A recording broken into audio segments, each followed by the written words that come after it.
Alors, je vais vous parler de l'Antéchrist.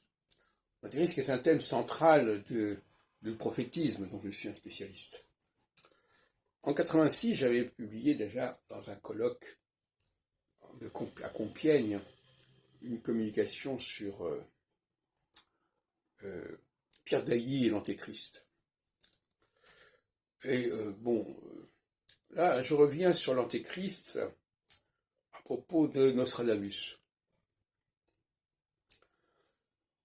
Nostradamus, à la fin de sa vie, avait pris un rendez-vous, avait fait un pari, en quelque sorte, qui n'a pas été réalisé, qui n'a pas été réussi, en annonçant dans les publications qu'il fait dans les années 1562 et après, la venue d'un Antéchrist. Et il faut bien comprendre que son astrologie est complexe. Il combine l'astrologie mondiale d'Abu Mazar sur les grandes conjonctions avec l'astrologie du praticien qui s'intéresse à la position des planètes dans les maisons astrologiques, maison 3 des frères, maison 5, maison 7, etc. Et dans tout ça, il n'y a rien de prophétique, si vous voulez, c'est de l'astrologie.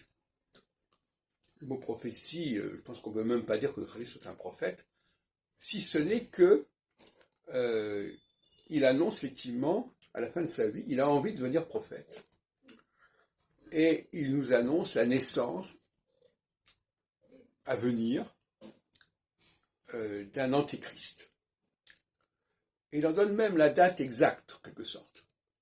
Il dit à cette date-là, et on sera à ce moment-là en 1567, et il n'aura pas le temps il sera mort en 1566 lui-même, il va naître un personnage tout à fait inquiétant, redoutable, dont il est question dans la centurie 8, au quatrain 77-78, je crois. Il l'appelle d'ailleurs Marcelin, et qui vient de Marcelin, puisque lui, il le fait naître à la Saint-Marcelin, au mois de septembre.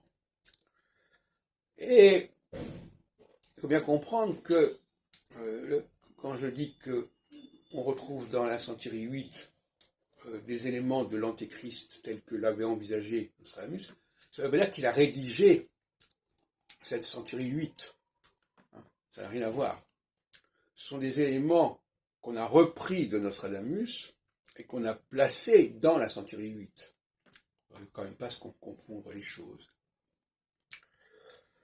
Et finalement, Nostradamus meurt en 1566 et cet Antéchrist serait né quelques mois plus tard. Alors, ça va pas disparaître, cette idée-là, puisque en 1560, dans la centurie 8, qui à mon avis a été rédigée en fait dans les années 1593, voilà, dans cette centurie 8, il parle des 27 ans. Il dit qu'il va y avoir 27 ans.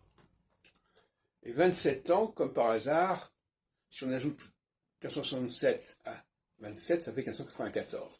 1594, c'est le couronnement d'Henri IV.